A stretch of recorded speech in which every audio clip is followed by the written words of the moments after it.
Bismillahirrahmanirrahim. Assalamualaikum warahmatullahi ta'ala wabarakatuh. Alhamdulillahirabbil alamin. Wassalatu wassalamu ala sayyidil mursalin sayyidina Muhammadin wa ala alihi wa sahbihi ajma'in.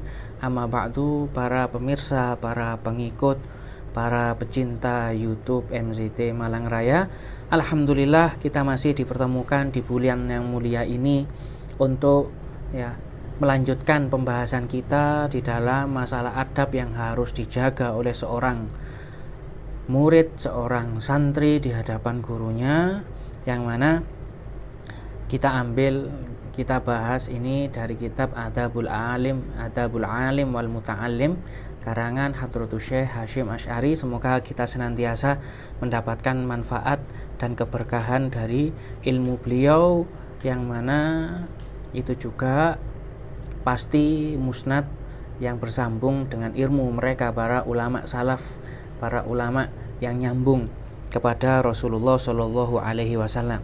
Yang mana kita kali ini membahas tentang bahwasanya an la yasbiqu syaikha ila syarhi mas'alatin au jawabi su'alin. Ketika seorang guru itu menjelaskan penjelasan, atau menjawab suatu pertanyaan, maka kita tidak boleh untuk mendahului penjelasan guru kita.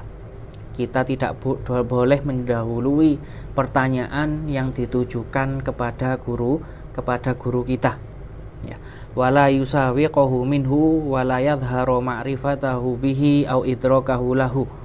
Jangan sampai bahkan kita menyela-nyelai, membarengi penjelasan yang telah atau yang sedang dijelaskan oleh guru kita. Tapi adab bagi seorang santri ketika gurunya menjelaskan suatu masalah atau menjawab suatu pertanyaan, yaitu wala yadhharu ma'rifatahu bihi. Kita tampakkan seakan-akan kita tidak pernah tahu tentang jawaban tersebut atau tentang penjelasan tersebut. Apalagi ketika kita memotong, apalagi ketika kita mendahului, maka ini sangat tidak diperbolehkan, sangat dikatakan tidak beradab kepada guru ketika kita melakukan hal-hal tersebut. Wala yaqta ala syekh kalamahu ayya kalamin kan. Bahkan tidak boleh memotong perkataan gurunya dengan perkataan apapun yang keluar dari mulut kita. Wala yusabiquhu bihi wala yusawiquhu bal yasbiru hatta yafrugha syaikhu min kalamihi thumma yatakallam. Bahkan tidak boleh mendahuluinya atau membarenginya. Bahkan kita harus menunggu sampai seorang guru tadi menjelaskan suatu penjelasan, suatu jawaban dari pertanyaan.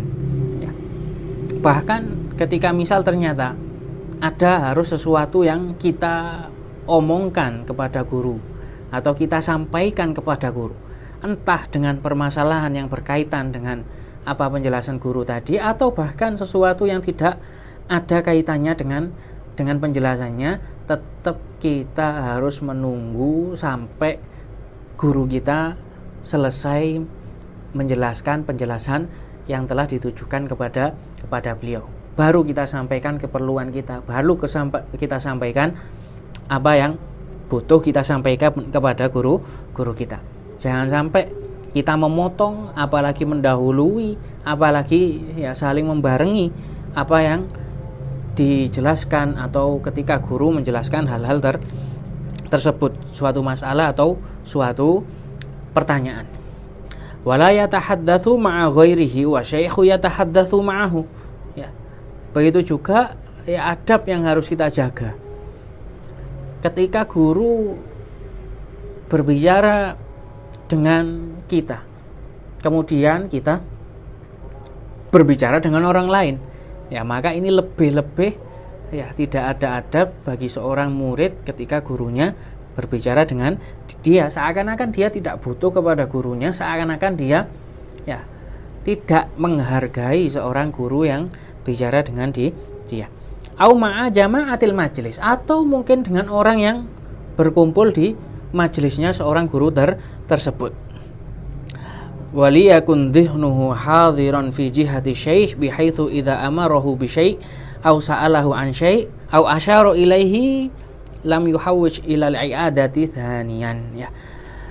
Salah satu faedah kita menjaga adab seperti ini yang sangat nampak, yaitu ketika mungkin ya pikiran kita hanya fokus kepada seorang guru. Ya, sehingga ketika mungkin seorang guru tadi ingin memerintahkan kita, atau ingin bertanya sesuatu kepada kita, atau mungkin minta pendapat kepada kita, atau mungkin memberikan isyarat kepada kita, kita tidak butuh untuk minta mengulangi dua kali apa yang dikatakan oleh seorang guru tersebut.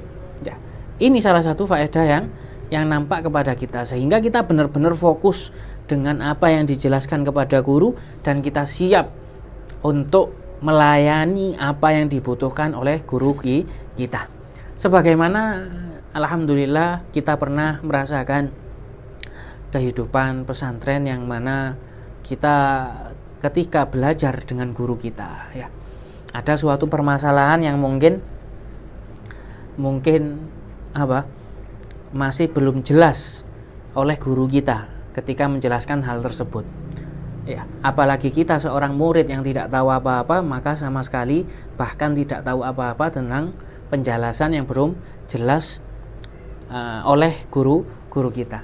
Sehingga kadang ketika kita menemukan sesuatu penjelasan yang masih belum bisa difahami, maka guru tiba-tiba menyuruh kita untuk ngambil beberapa kitab untuk membukanya secara langsung. Ya, lihat di bab ini, ya, baca di bab ini, di halaman sekian, di juz sekian, ya.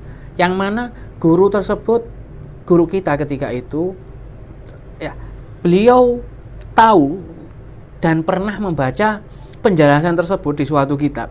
Cuma mungkin ketika itu beliau lupa atau mungkin masih belum ingat, sehingga butuh untuk dibukakan kitab dari kitab-kitab yang lain, penjelasan dari kitab yang lain, supaya menguatkan, supaya memahamkan dari penjelasan yang kita bahas di dalam kitab tersebut. Ya, tiba-tiba guru memerintahkan, ya, iftah kitab al-fulani, ya, buka kitab ini, ambil kitab ini, lihat di permasalahan di kitab ini atau kitab itu, dan lain sebagainya. Ini yang harus kita jaga. Ketika hal ini terjadi, maka kita harus siap langsung melaksanakan, ya, langsung ngambil kitab tersebut dan membukanya, ya. Bahkan kalau seandainya sebelum guru meminta, langsung kita ambil kitabnya, kita buka di maudhu atau tempat yang benar-benar dibutuhkan, kemudian langsung kita baca penjelasan tersebut kepada guru kita. Atau mungkin guru kadang menyuruh, bentar, lihat di kitab yang lain juga, atau beberapa kitab yang ada di situ, baru ketika diperintahkan oleh guru untuk membaca, baru kita baca hal tersebut. Nah, ini juga yang harus kita jaga ketika kita berada di hadapan guru kita, ya. Kita harus fokus kepada guru kita, sehingga kapanpun guru memberikan perintah atau memberikan isyarat supaya kita ini melakukan sesuatu hal, kita tidak butuh untuk mengulangi, atau guru tersebut mengulangi 2 kali dari perintah atau isyarat tersebut. Ya, ini yang harus kita jaga selaku kita sebagai murid di hadapan guru kita. Semoga sedikit pembahasan yang kita bahas ini menjadi pembahasan yang manfaat, menjadi ilmu yang barokah, khususnya ketika kita benar-benar menjadi santri yang beradab atau murid yang beradab di hadapan guru kita, pasti di situ kita mendapatkan barokah dari keilmuan guru kita yang kita ambil ilmunya tadi. Ya, mungkin sekian yang bisa kita bahas kali ini. Wallahul musta'an wa alaihi tuklan. Wassalamualaikum warahmatullahi taala wabarakatuh.